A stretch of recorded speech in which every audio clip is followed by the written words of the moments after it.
नमस्कार। राजकीय मीरा कन्या महाविद्यालय के यूट्यूब चैनल पर आपका स्वागत है। और जैसा कि कल हमने आपको कहा था कि आज हम कबीर की जो व्याख्या भाग है उसको पढ़ना शुरू करेंगे। और इसके अंदर आप पुस्तक आपने अवश्य ले ली होगी, जो ठाकुर जयदेव सिंह और वासुदेव सिंह द्वारा संपादित जो है वह पुस्तक है। और उसमें हमारे जो पाठ्यक्रम है उसमें हमारे जो सिलेबस के अंदर सुमिरन को अंग और विरह को अंग, ये दो तो साखी वाला भाग है। यानी जहाँ दोहे रूप में कबीर ने अपनी बात कही है दो पंक्तियों में। तो जैसे विरह का अंग होता है, गुरुदेव का अंग होता है, अलग अलग कबीर की कविता के भाग हैं। माया को अंग, वैसे हमारे पाठ्यक्रम में सुमिरन को अंग और विरह को अंग, ये दो पोर्शन लगे हुए हैं। और पद जो है वो पद भाग भी हमारे पाठ्यक्रम में है। तो पद जो है लंबा होता है, 7-8 पंक्तियों का एक जो ढांचा होता है काव्य का, उसको उस तरह से पद होता है। वो गेय होते हैं, उनको गाया जाता है। बेसिकली कबीर के जो भजन आप देखेंगे तो वो प्राय पद है।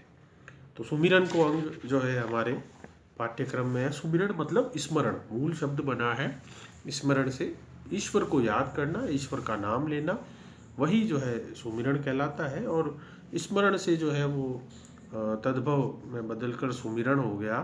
और आप जानते ही हैं, निर्गुण भक्ति काव्य में ईश्वर का स्मरण करना, उनका बार बार नाम लेना एक महत्वपूर्ण प्रक्रिया है। तो उसी को लेकर कबीर ने कुछ साखियाँ लिखी है, तो हम उनका अध्ययन करते हैं। और व्याख्या तो ऐसा प्रश्न है कि 100% आपके आना है, क्योंकि पाठ्यक्रम में सीधा ही लिखा होता है व्याख्या। तो उसको तो कोई, ये तो एक तरह से अगर आप सब व्याख्या स्थल देख लेते हैं तो आपको एक तरह से पेपर ही आउट है, आपको प्रश्न पता चल जाता है कौन सी व्याख्या पूछ रहा है। तो ये तो एक डेफिनेट क्वेश्चन जो होते हैं वो व्याख्या होती है। तो सुमिरन को अंग, कबीर कहता जात है, सुनता है सब कोई, राम कहे भल होइगा, नहीं तर भला ना होई।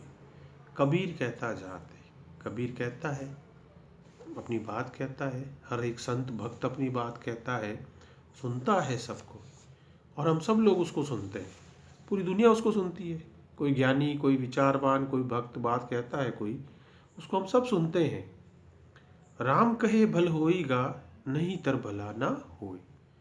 और इस कहने में अगर हम राम कहेंगे, अगर हम प्रभु का नाम लेंगे इसमें, तो हमारा भला हो जाएगा, और नहीं तो फिर किसी प्रकार का भला नहीं हो सकता। नहीं तर भला ना होई। कबीर कहता जात है, सुनता है सबको। कबीर कहता जाता है, बारंबार कहता है, सब सुनते हैं उसको, कि राम कहेंगे तो ही भला होगा, और नहीं तो किसी प्रकार से भला नहीं होना है। अब राम कहने का अर्थ कबीर का यहाँ पर वो नहीं है कि एक हाथ में माला ले ली और राम राम राम राम करते जा रहे हैं और ध्यान कहीं और ही भटक रहा है, वो नहीं। कबीर के यहाँ हमेशा भक्ति या राम का अर्थ है नैतिकता से जीना, निश्चलता से जीना, समानता से जीना, किसी को पीड़ा नहीं पहुंचाना, किसी का उत्पीड़न नहीं करना, और सबसे बराबरी का व्यवहार करना। ये उनके यहाँ जो है राम है, उनके यहाँ भक्ति का अर्थ है। तो मैं, कबीर कह रहे हैं कि मैं बार बार कहता हूँ कि भैया राम का नाम लो, मतलब ऐसा जीवन जियो राम की तरह, जो दूसरों को कल्याणकारी हो, लोक मंगलकारी हो, और भला करने वाला हो। ये ऐसा अगर हम जीवन जीते हैं तब जो है हमारा भला होता है, अन्यथा नहीं होता। दूसरा देखिए, कबीर कहे में कथी गया, कथी गथे ब्रह्म महेश, राम नाम तत्सार है, सब काहू उपदेश। कबीर कहते हैं कि मैं तो कह रहा हूँ, कथी गथे ब्रह्म महेश, और ब्रह्मा महेश भी यही कह रहे हैं।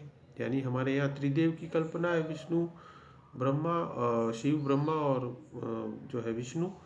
तो ये जो त्रिमूर्ति है ये भी यही कह रही है। क्या कह रही है?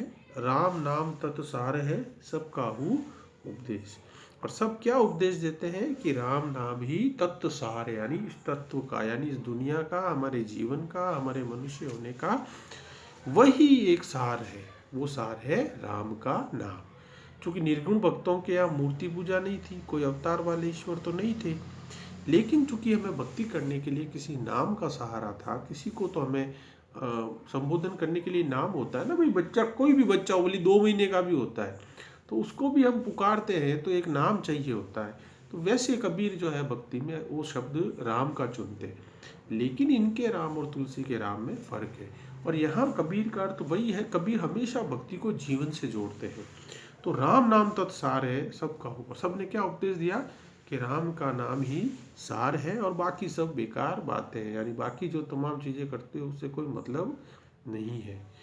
तीसरा देखिए, तत्त तिलक तिहु लोक में राम नाम निज सार, जन कबीर मस्तक दिया शोभा अधिक अपार।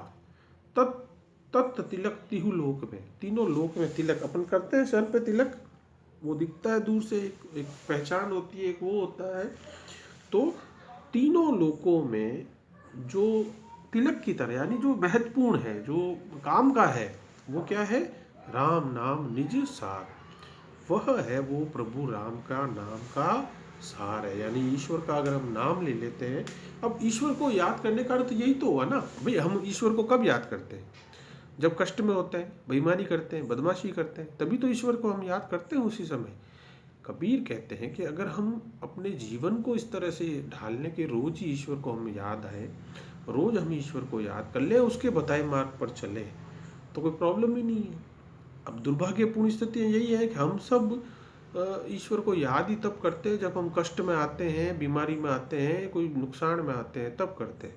बाकी अगर हमारा शरीर चल रहा है, बराबर फिट है और चारों ओर से धन धान्य की वर्षा हो रही है, हम ईश्वर के पास नहीं जाते, उसको ध्यान में नहीं रखते। अरे कई बार तो अहंकार में आदमी उसको भी इग्नोर कर जाता है। कबीर यही कह रहे हैं कि हमें अगर नियमित रूप से हम ईश्वर और ईश्वर को याद करने का अर्थ, या ईश्वर को बार बार हमारे जीवन में स्मरण करने का अर्थ ही यही हुआ कि हम एक उस डर से, हम एक उस शक्ति को महसूस करें और कहें कि नहीं यार, हम तो बहुत उससे बड़े नहीं हुए अभी। ना हमारे अंदर अहंकार आएगा, ना हम बदमाशी करेंगे, ना दूसरों का कभी कुछ जो है गलत करेंगे, क्योंकि हमारे मन में लगातार ईश्वर की उपस्थिति एक रहेगी। वही कबीर का यहाँ स्मरण करने का भाव है। कबीर वही चीज कहना चाह रहे हैं कि ईश्वर को जब हम स्मरण करते हैं तो हमें पता चलता है कि हम कितने छोटे हैं, हमारे अंदर कितनी कमियां हैं, उसको हम सुधारने का प्रयास करते हैं, दुनिया के साथ व्यवहार सुधारने का प्रयास करते हैं।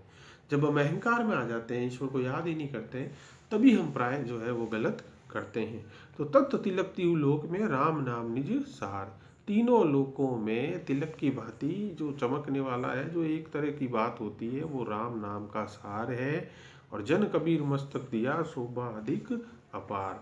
और कबीर कहते हैं कि उसी की शोभा जो है वो बहुत ज़्यादा है। जैसे तिलक मस्तिष्क की शोभा बढ़ाता है, वैसे ही दुनिया में जो है राम का नाम आपकी शोभा बढ़ाता है।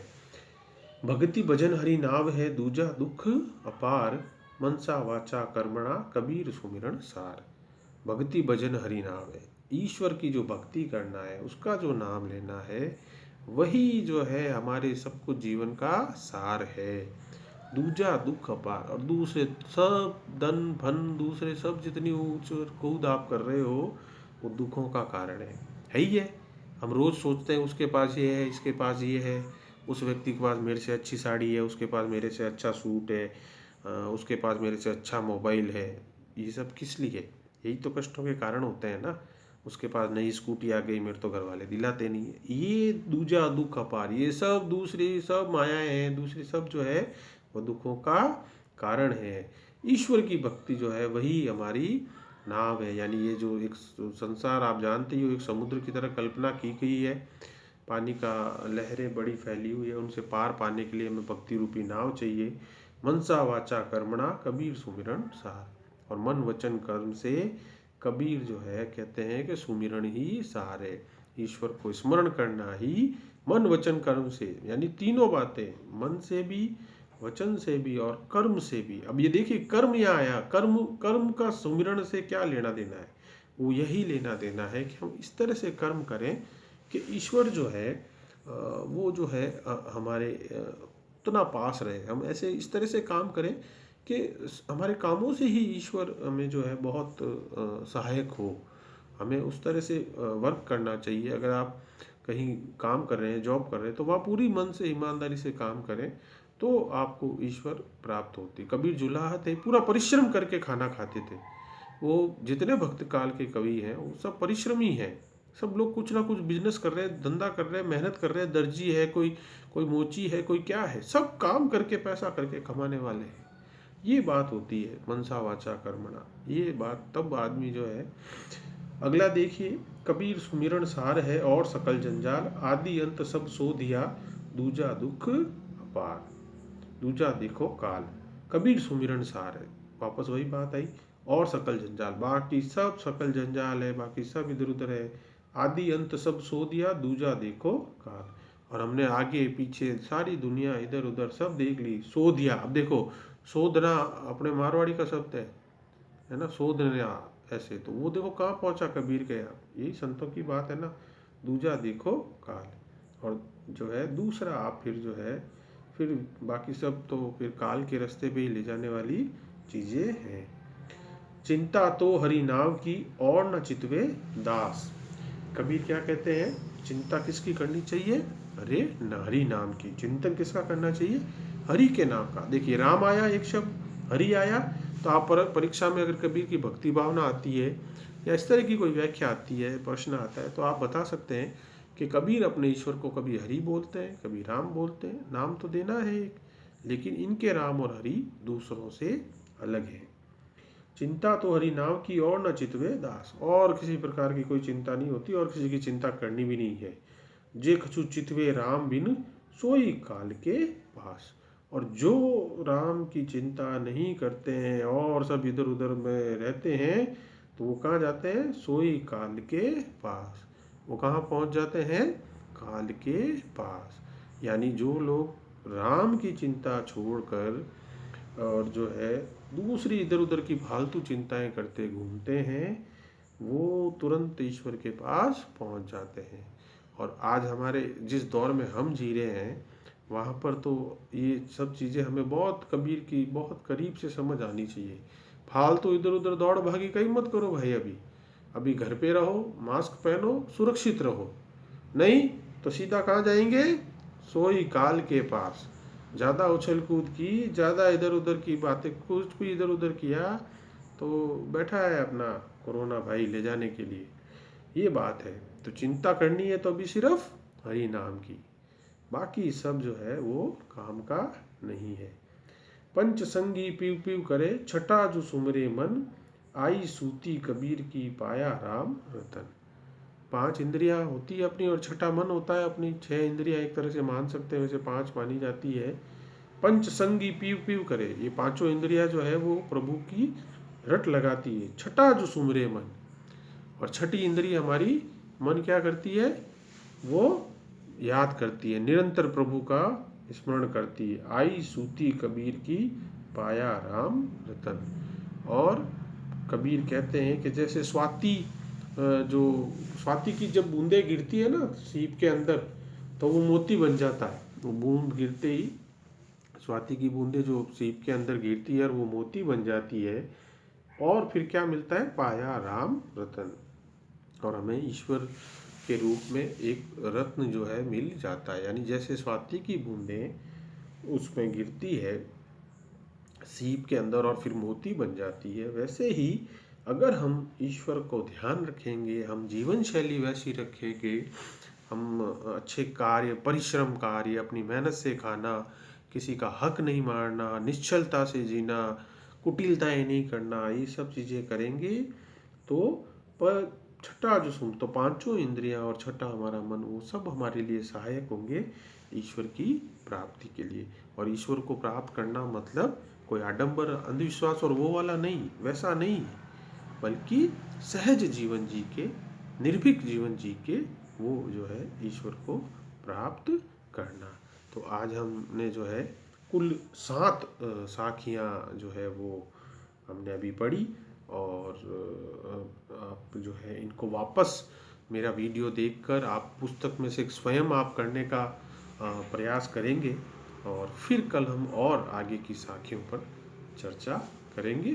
तब तक के लिए धन्यवाद।